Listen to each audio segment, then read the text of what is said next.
It is midnight in Washington, 5 in London, and 2 on a Tuesday afternoon here in Seoul. I'm Moon Gun-young. Let's get a check of the main stories we're following at this hour.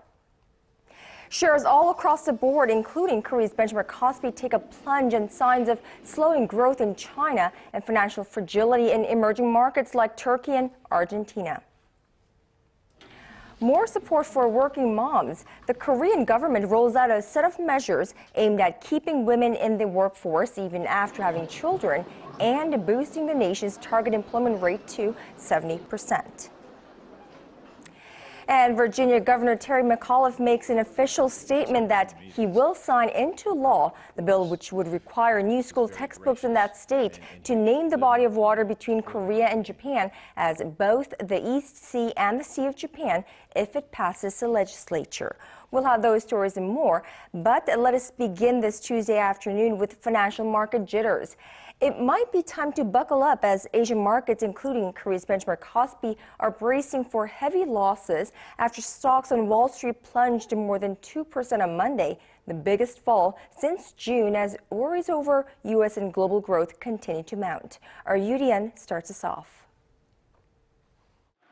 Fresh concerns about the strength of the global economy on the back of weaker than expected data out of the United States and China sent stocks tumbling.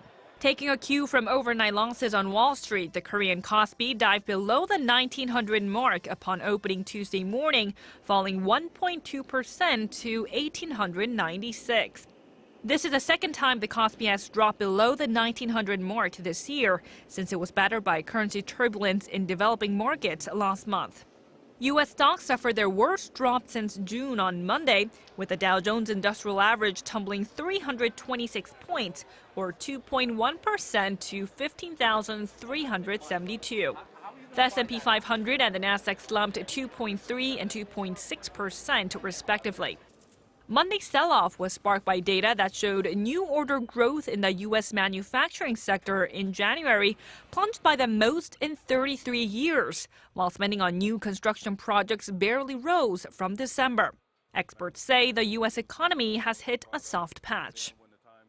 There was some concern about the fiscal situation, not so much perhaps passing the budget, but the debt ceiling still has to be raised. And there's a third factor. We do know through the latter part of 2013, businesses seem to ramp up their inventories, perhaps a little bit more than they wanted to. So a lot of people were expecting that production would slow a little bit. Stocks were also pressured by concern over China's economy, which saw service sector growth in January stutter to a 5-year low. And this is shaking the confidence of investors who have their feet deep in U.S. stocks. Most investors have about 80% of their equities in U.S. equities and also have anywhere from 60 to 80% of their total portfolio in stocks, which is far too concentrated. With the U.S. Federal Reserve expected to further taper its massive stimulus program over the coming months, looks like the market uncertainty is here to stay for the time being at least. Yoo Lian, Arirang News. And as our Yoo Lian just reported, global financial jitters are taking a toll on the Korean market as well. Seoul shares fell to their lowest in 5.5 months in early trading on this Tuesday after weaker than expected factory growth in the two largest economies hit risk sentiment, adding pressure to battered emerging markets. Well, U.S. factory growth in January slumped to its slowest in 8 months as new order growth plunged by the most in 33 years. And China's manufacturing sector slowed to a 6-month low, while its service sector grew at its slowest pace in 5 years. The benchmark KOSPI is moving along with other emerging markets, at least in the near term. And as of 1:30 p.m. Korea time, shares on the main board lost a whopping 1.7%, dipping below the psychologically very key 1900 level, trading at 1887, while the tech-heavy KOSDAQ also shed 1.3%. Now, on the foreign exchange counter, the Korean currency was trading weaker against the greenback at 1,085 won. Now, it is often said here in Korea that you have to be a superwoman to continue your career after getting married and having children, as childcare and housework are still seen as a woman's responsibility. But help is at hand for women who want to juggle a career and their home life, thanks to a series of new government measures. Our Hwang Ji-hye has the details. The Korean government has unveiled a comprehensive plan aimed at making the nation's female workforce a new growth engine. Related ministries say to help ease the chronic problem of women giving up their careers after giving birth, new measures will be rolled out to allow their husbands share the burden of raising their family. That includes raising the paternity allowance for male workers by as much as 50%. The government also plans to operate and support a pool of substitute workers that can be inserted to companies understaffed due to workers going on paternal leave, and it will also expand the number of public nurseries. The government has also pledged to provide various vocational programs for women to make it easier for them to return to their careers. This comes as Korea's female employment rate sits at just 54%, much lower than the OECD average of 65%. The government believes that boosting the female employment rate is a crucial factor in achieving its ambitious goal of raising the overall employment rate to 70%. It added higher female participation in the labor force is also an essential way to raise the country's potential economic growth. The government will carry on with its plans during its weekly economy-related ministers' meeting. It will also make female employment the one of the main agendas of its 3-year economic innovation plan. 황지혜, Arirang News. Now, shifting our focus to domestic politics, exactly 4 months from today, on June 4th, Koreans will head to the polls to elect the new heads of local governments. Well, it may seem like a long way away at the moment, but the rival parties have officially started their 4-month-long race to the line. Our political correspondent Kim Hyun-ji reports.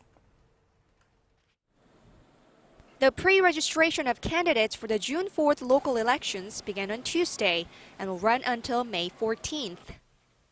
The elections cover 17 provincial governor and mayoral seats, as well as education superintendents and local assembly members.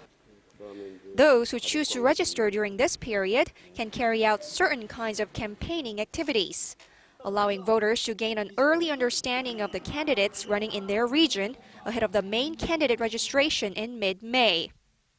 While busily contacting political heavyweights for the upcoming polls, the ruling Saenuri Party is trying to deflect the opposition's attempt to paint the elections as a midterm evaluation of the Park Geun-hye administration. Saenuri Party floor leader Choi Kyung-hwan has stressed the local elections are about picking the best leaders for local governments, and not about passing a judgment on how the Park administration has done thus far. The main opposition Democratic Party leadership has issued a political reform plan that centers around scrapping the privileges of lawmakers, in an apparent move to get the upper hand in its competition against the dark horse of the opposition, independent lawmaker An Chol-soo. An is aiming to launch his own party by March and field candidates for all 17 provincial governor and mayoral seats. With the addition of An's party, the June local elections are expected to be a 3-way race for the first time in 16 years. The Democratic Party's political reform proposal includes having all lawmakers report to an independent ethics committee, their plans for overseas travels, and commemoration ceremonies for the publication of their books. The Democratic Party is leaving room for cooperation with An's party, saying the public wants the liberal opposition bloc to unite and win the June local elections to ring the bell on the conservative Park administration. However, since it's not clear whether An will consider joining forces with the Democratic Party in any way, a major reshuffle of the opposition bloc seems inevitable. Kim Hyun-ji, Arirang News. Meanwhile, President Park Geun-hye has ordered officials to keep the upcoming local elections in June clean.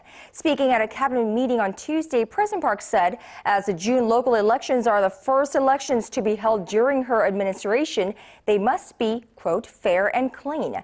The president ordered government ministries to make sure that the political neutrality of the elections is kept and added that she will penalize anyone involved in acts of corruption. She also asked the ministries to prepare their status reports, which will start Wednesday and include practical measures for correcting irregularities in government reforming public institutions. The ruling party chairman Hwang Woo-yeol has called for measures to support small and medium-sized businesses and help them innovate. While marking the start of this month's parliamentary session, the Saenuri Party chief addressed the full assembly and members of the cabinet. Hwang said his party will prioritize building the middle class with a focus on creating jobs in local and central governments and addressing the high youth unemployment rate in line with the president's 3-year economic innovation plan. Now, he also called on the main opposition Democratic Party to support passage of a bill on North Korean human rights. All of the day's important events. Events close to home, around the world. Second half last, figure out what winners. The arts and culture scene and the heart of global business. Experts added that Arirang News has your whole day covered. The legislature will convene a plenary session this Wednesday and vote on the government restructuring. The U.S. state of Virginia has taken another step toward ensuring students learn about the Korean name East Sea, as well as the Japanese name Sea of Japan, for the body of water between the two countries. The Virginia House Education Committee passed a bill Monday that requires school texts in the state to use both names. And Virginia State Governor Terry McAuliffe said Tuesday that he is willing to sign the bill once it passes the full assembly Thursday, where it is widely expected to win approval. Now, Korea argues the Japanese name for the sea reflects Japan's imperialistic aggressions. Moving on to what will hopefully come as welcome news for thousands of elderly Koreans on both sides of the Korean border. The two Koreas will hold a round of working-level talks tomorrow to set the date and location for a round of reunions for families separated since the Korean War. While South Korea had previously proposed a humanitarian event be held in the third week of February, it's a race against time for the two sides to get everything ready by then. Our Unification Ministry correspondent Hwang Sung-hee reports. The two Koreas will meet for working-level talks on Wednesday morning at the Truce village of Panmunjom to discuss resuming the long-suspended reunions for families separated since the Korean War. South Korea's Unification Ministry said Tuesday that the two sides will exchange lists of their Red Cross delegations through the Inter-Korean hotline before the end of the day. This comes after North Korea broke its week-long silence to propose that the Koreas meet for working-level talks on either Wednesday or Thursday. South Korea had previously proposed holding the event from February 17th to the 22nd at North Korea's Mount Kumgang Resort. But will the event go forward according to the South's proposed time frame? Since it takes roughly 2 weeks to prepare for such an event, the Koreas are up against the clock. Another thing that could push the reunions back is the upcoming joint military exercises between South Korea and the United States, scheduled to begin late this month. Seoul and Washington say the annual drills involving thousands of troops are purely defensive in nature, but Pyongyang views them as a war game. Experts say the North could make a counterproposal on the reunion dates that would have the event taking place after the Key Resolve and Full Eagle exercises, which end in April. But because North Korea has a history of walking away from its agreements, it remains to be seen whether the reunions will go forward at all. In any case, the elderly people waiting to reunite with long-lost family members for the first time in more than 6 decades will likely have their fingers crossed until the day they see their loved ones again. Hwang Sung-hee, Arirang News. Cleanup of the Yeosu oil spill looks like it will be harder than expected. The oil has spread east from the original spill site in Jeollanam-do province to Gyeongsangnam-do province, where the oil slick is roughly 30 kilometers in diameter. Now, residents of both provinces say they're worried that the pollution could lead to health problems and that it will have a major impact on the fisheries industry, a primary source of income for many in that area. The spill happened over the weekend when a tanker hit 3 underwater pipelines that cracked, spilling oil.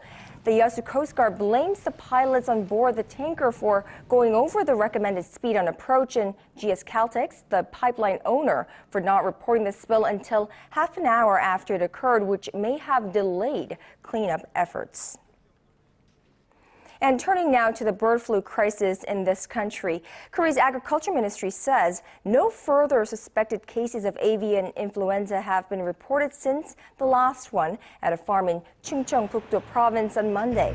The next day, officials reported that leachate, believed to contain high rates of contaminants, had leaked from a PVC container on the farm in which some 9,000 ducks were slaughtered over the weekend. Now, authorities are currently working to contain the leak. Meanwhile, farms around the country are still taking precautions against the virus. In Gyeonggi-do province, a farm in Ansong has culled more than 18,000 chickens. The farm is run by the owner of a farm in Hwasong that tested positive for the virus last week. Now, since the virus's outbreak last month, more than 2.6 million ducks and chickens have been culled at 118 farms nationwide. With the Sochi Winter Olympics just 4 days away, Russia is taking zero chance with security stepping measures up to extraordinary levels. But experts warn Islamist extremists may be able to find a way through the ring of steel around the city. Connie Kim has this report. With just a few days left until the torch is lit to signal the start of the Sochi Winter Olympics, security measures have been stepped up even further amid serious concerns Islamist elements within Russia's restive south could be plotting a terrorist attack. Experts point out terrorist elements may already be around the area, sitting like sleeper cells awaiting instructions. Citing a bomb attack at a stadium in the Chechen capital Grozny in 2004, a security expert says the bomb used then was embedded in a concrete pillar 3 months prior to its detonation. Ian Von Gordon, director of a protection training institute, says Sochi is bound to be a target as extremist Islamist groups in Russia's Caucasus region have vowed to launch an attack if the games go ahead in Sochi. He says it's highly likely people with ties to these groups have applied to work as contractors or employees for construction companies used to build Olympic facilities.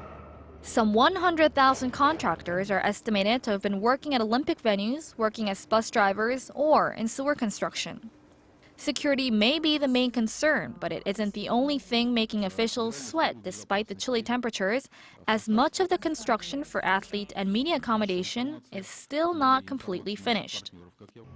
With a record $51 billion poured into the games by the Russian government, hotels still sit unfinished, buildings unnamed, and it's easy to spot people on ladders doing some last-minute fixing and drilling.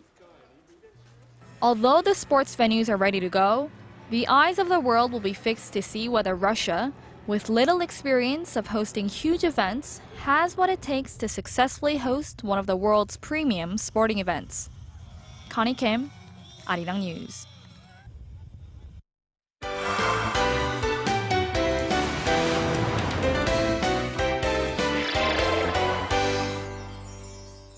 And now it's time for our arts and culture segment with our Lee Tae-ho. And today he has news about a new cultural landmark that is making the headlines. Good afternoon to you, Tae-ho. Good afternoon. So what is this new cultural landmark that has been so popular with the masses? Well, it's definitely not what normal people have in mind when they think of a cultural landmark, but in this age of high-tech digital media, it's a brand new facility with a classic concept that definitely has a modern edge to it. The old adage, never judge a book by its cover, definitely applies to this brand new building in the city of Sejong. What looks to be an open book or a row of books stacked on a shelf is actually the National Library of Sejong. 데리고 온 적도 있어요.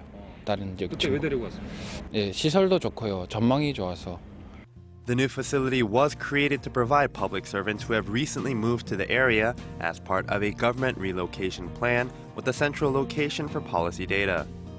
However, it is easy to see that there are more local residents and visitors here than government workers, which is in part because of the lack of other cultural facilities in the fast-developing city and the brand new books that are available. As a result, 13% of the library's books are checked out on a regular basis, an abnormally high rate. The high quality of the interior has also made it a popular spot for local residents to gather, in addition to attracting visitors. There are so many books available, and the digital reference room and other resources are so modern. It makes it a great atmosphere for studying or reading. Another feature that makes the library so popular is the beautiful Sky Lounge on the 4th floor. Since opening in December, the library has also been extremely popular as a benchmark, which is evidenced by the number of tours taken by people who work at other libraries. There have been many visitors from many different places. Of course, there have been visits from people who work at other public libraries and university libraries, and the number of tour requests from organizers who are planning to open similar kinds of facilities have been overwhelming. This brand new cultural oasis in the administrative city of Sejong is open from 9 to 6, with plans to extend until 9 p.m. currently in the works.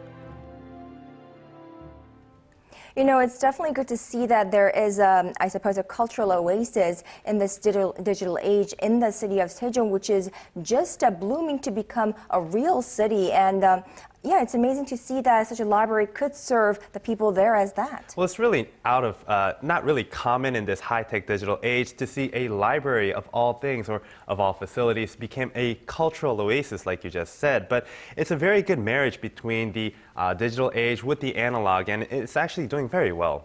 Well, and we hope to see more of those cultural facilities to be built up and established in the city of Sejong, because we have many more people moving there, and they definitely need their share of cultural experience. Now, moving on, you have some other news about a cultural healing experience. That's right. Now, with the extended and long Lunar New Year holidays officially over, how about some healing time with a little classical music in the form of concerts? Let's take a look.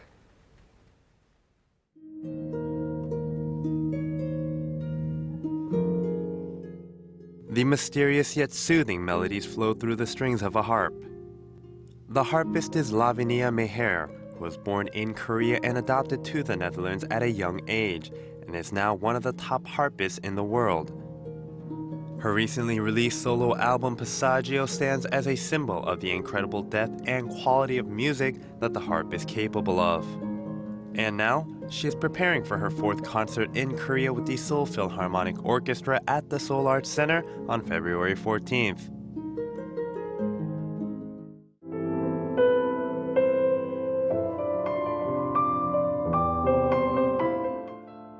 Music that tugs and pulls at the emotions, like only the melodies of a piano can produce. Pianist and composer Lee Roma will perform works from his latest album Blind Film at a concert in Seoul under the concept of music from a movie that cannot be seen. The artist is planning to perform with a larger variety of instruments for his special 3-night engagement from February 7th to the 9th at the Sejong Center for Performing Arts in Central Seoul. You know, I want to touch upon the harp first.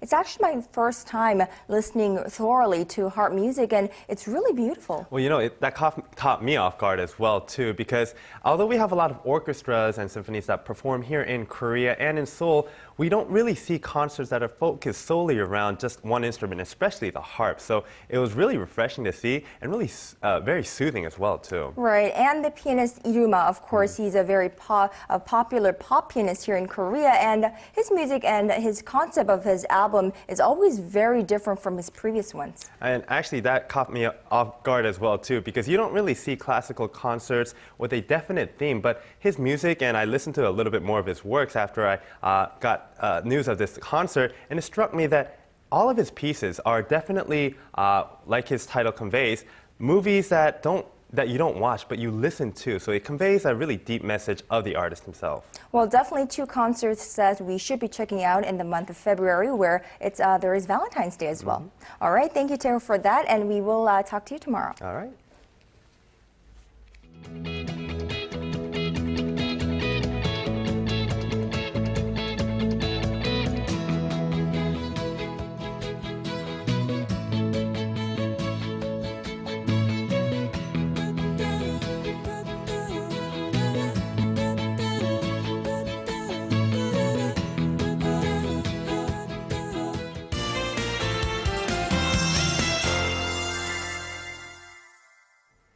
Let's now turn to our Michelle Park at the Weather Center for the latest forecast. Michelle, today is supposed to be the start of spring according to the lunisolar calendar, but we've had this cold wave advisory in Seoul, and the wind chill made it feel like it was like negative 16 degrees. I was all bundled up coming to work this morning. That's right, Kanyang, and things are looking the same all over the nation. So are we going to see this cold wave lifted anytime soon? Well, it's going to continue until tomorrow, but it will slowly start to ease up on Thursday. So until then, let's try to stay warm as possible. For more details, let's go over to our satellite map. As you can see, we have clear skies for most parts of our nation. However, there will be snow continuing in Jeju and Jeolla province. Now, going over to the readings, temperatures have changed dramatically from yesterday. Seoul will top out at -3 in the afternoon, and the southern cities such as Gwangju and Busan will peak to -1 and 3 degrees respectively. And down on to Jeju Island, we can expect a sporadic snow. Dokdo will get up to -3, while Mankungang tops out at -11. Well, that's all for now. I'm Michelle Park, and back to you, Kanyang.